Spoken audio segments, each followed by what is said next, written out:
On attend tous, enfin vous attendez en fait le chiffre, hein, je suppose. Donc tout ce que je vais dire ne va pas avoir beaucoup d'importance, sauf que je vais essayer de donner de l'importance à ce que je vais dire. Effectivement, le président de la République est venu ici le 13 février 2020 pour justement protéger ce que vous avez mesuré, c'est-à-dire le sommet du Mont Blanc, le massif. Et ce sont donc deux événements qui sont importants de connecter. Alors bien évidemment, on peut faire une analyse de ce que vous faites, de l'exploit que vous faites, mesdames et messieurs les géomètres, c'est-à-dire tous les 2 ans, en nous faisant attendre pour savoir quelle est la variation de l'altitude du toit de l'Europe occidentale. Alors si on cumule les dizaines de mètres de neige qui tombent chaque année, normalement le toit du Mont Blanc, le sommet du Mont Blanc devrait rejoindre la Lune. Mais ce n'est pas le cas, puisqu'on se rend compte, et vous nous dévoilerez tout à l'heure quel est le chiffre, mais on se rend compte qu'il y a une vraie continuité dans la mesure. Alors bien sûr, à des centimètres, à des mètres près, mais on n'a quand même pas une variation qui peut être le témoin de quelque chose. Ce qui veut dire qu'on est vraiment sur un sommet qui est le gardien de l'Europe et qui, lui, rit un peu de tous nos débats et de toutes nos discussions et il nous regarde avec sagesse. Alors je pense que ça c'est important, c'est-à-dire qu'on ne peut pas dans ces mesures avoir un signal des modifications climatiques. Le Mont Blanc, il est important ici, et bien évidemment ça cache d'autres problèmes sur le climat, mais qui ne vont pas être traduits par l'altimétrie du Mont Blanc. On peut aussi faire un petit clin d'œil, et ce sera mon dernier propos, aux anciens. Les anciens, c'était bien avant, c'est-à-dire c'était avant le début du XXe siècle, et les mesures étaient déjà des mesures qui étaient effectuées avec d'autres moyens. Alors on peut toujours discuter effectivement de la technique, mais est-ce qu'il y a beaucoup de différences entre les moyens techniques d'aujourd'hui, les moyens techniques d'hier, les mesures d'hier et les mesures d'aujourd'hui?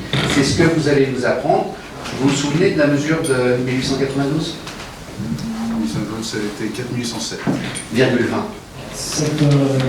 Ce petit récapitulatif donc, sur les dernières années de la mesure jusqu'à 2017. Donc souvenez-vous, 4000 en dernière mesure officielle donnée. J'avais participé à cette campagne qui était quand même très éprouvante, puisque techniquement parlant, comme l'a rappelé Jean, on avait fait face à des conditions climatiques exécrables.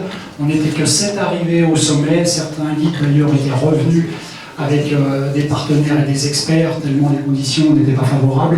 On avait pu quand même acquérir suffisamment de données pendant une demi-heure maximum pour avoir cette précision donc de 4808,72 en 2017, toujours avec une gangue de glace pour retourner en vallée d'environ 3 cm de diamètre autour de nos corps. Voilà, ça c'était juste un petit rappel que je voulais faire dans les conditions dans lesquelles nous travaillons et nous faisons cette mesure, avec donc bien sûr les partenaires techniques que nous avons qui ont formidablement réalisé cette aventure avec nous, avec du matériel qui a pu tenir le choc.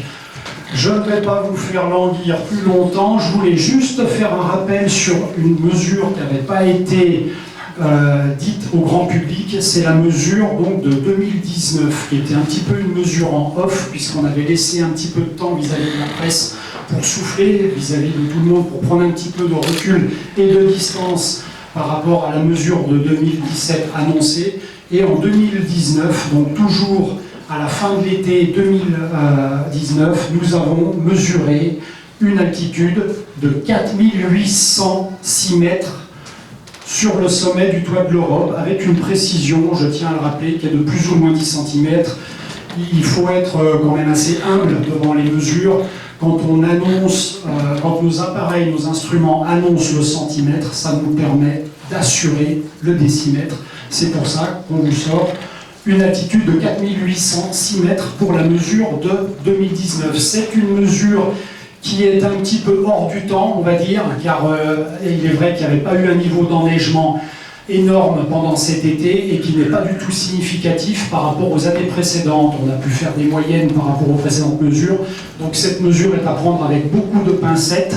pour ceux qui vont vouloir l'interpréter et lui donner sa juste qualité. Donc ça, c'était un petit rappel que je voulais faire, c'était très important de dire exactement la précision de cette mesure de 2019. Donc pour l'instant, on en est ici pour la mesure. La mesure de la semaine dernière, je vais vous les dévoiler dans un instant. Mais on patiente un petit peu. Je voulais juste le rappeler quand même que pour nous, géomètres experts, c'est vrai que ça a été une aventure très excitante. Et il faut, je le rappelle encore, rester humble devant cette mesure. Comme le disait très bien Jean-Marc Payex tout à l'heure, il ne faut pas tirer de conclusions hâtives sur des mesures qui ont été réalisées uniquement depuis les années 2001, avec la précision qu'on vous montre aujourd'hui. Nous sommes géomètres experts, nous mesurons, nous constatons, mais nous ne sommes pas là pour tirer des conclusions hâtives. Et donc cette humilité, il faut qu'on l'ait tous, en tout un chacun, par rapport aux mesures réalisées.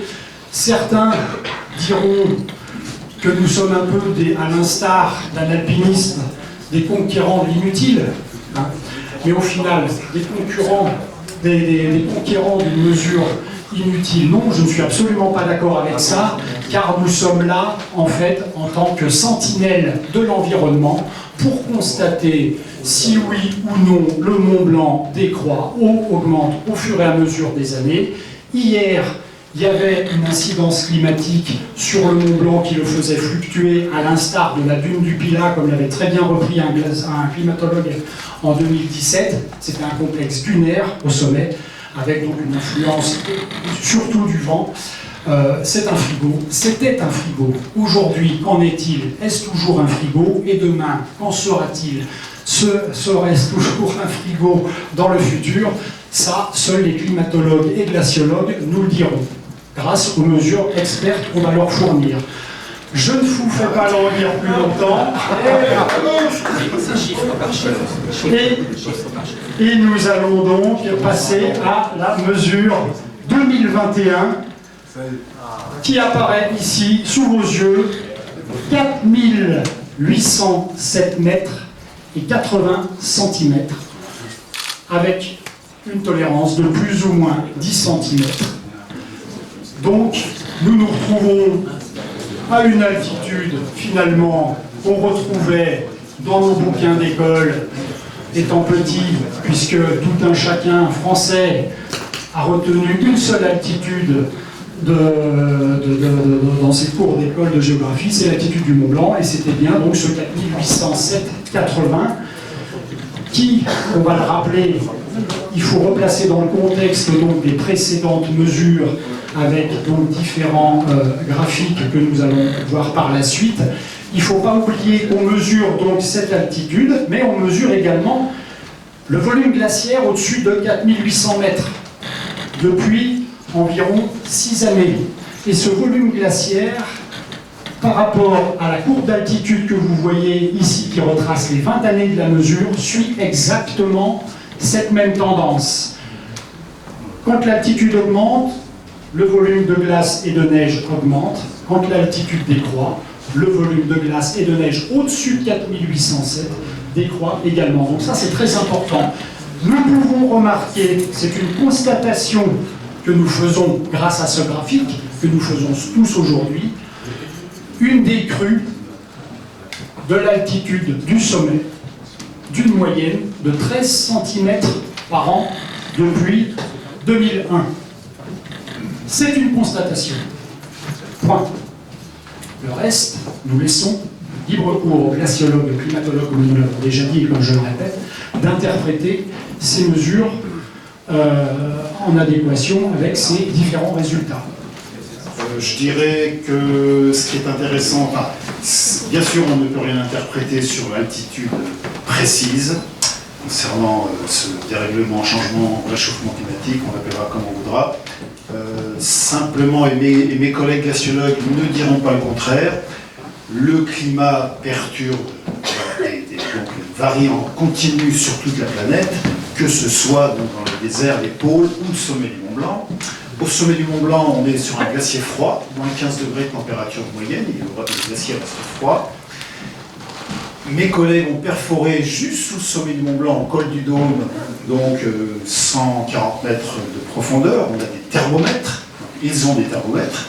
On se rend compte qu'à 60 mètres de profondeur, quand la neige devient imperméable, ce qu'on appelle de la glace, cette température est passée de moins 11 degrés en 1994. J'étais allé avec eux au sommet, juste pour l'observation, c'était eux qui s'en occupaient. Et c'est passé de moins 11 à moins 9 degrés, donc on voit que ça se réchauffe quand même dans les glaciers froids. Cependant, ça reste froid, donc Jean-Marc tout à l'heure, vous avez bien tous précisé, donc ça reste froid, c'est quand même donc... quelque part, ça nous console que ces sommets froids gardent le froid, et ces sommets froids gardent les compositions de l'atmosphère, avec toute l'organisation intacte des couches de neige et de glace, raison pour laquelle nos collègues de Grenoble et donc Jérôme Chaplaz ont engagé cette opération Mission Ice Memory, de perforer tous les sommets de chaque continent, donc de reperforer au col du Dôme, pour stocker ces carottes de glace froides pour les générations futures, pour ces nouvelles technologies que vous utilisez aujourd'hui. Donc c'est super d'avoir toutes ces précisions de l'altitude du sommet du Mont Blanc, parce que le Mont Blanc c'est l'image, c'est l'esthétique de la montagne. On y va aussi parce que c'est beau, on y va aussi parce que c'est le point culminant, qui est regardé depuis 250 ans par De Saussure, Vallot, Balma et nous tous, et vous tous, et les guides aussi, qui sont aussi les explorateurs des montagnes. Et donc, c'est important de garder ces carottes de glace froide qu'on va stocker en Antarctique, comme vous le savez sûrement, pour les générations futures, et parce que, évidemment, dans les dizaines d'années qui viennent, ce réchauffement va affecter, comme il affecte déjà toutes les parois de la haute montagne, tout le permafrost qui dégèle et qui crée de nouveaux risques. Je suis un peu trop loin. Et donc, le Mont Blanc, si on exagère, ce sera dans 100 ans l'endroit où il ne restera plus que de la glace du massif, enfin, toute la partie sommitale, puisqu'on voit que nos glaciers ont perdu 1 km, tous les glaciers du monde, enfin, du Mont Blanc en tout cas, des Alpes, ont perdu 1 km depuis 30 ans. Et donc, voilà, ça mesuré par mes collègues de Grenoble aussi. Et donc, ce sera le dernier symbole de la glace, et on sera content d'avoir cette belle série de mesures.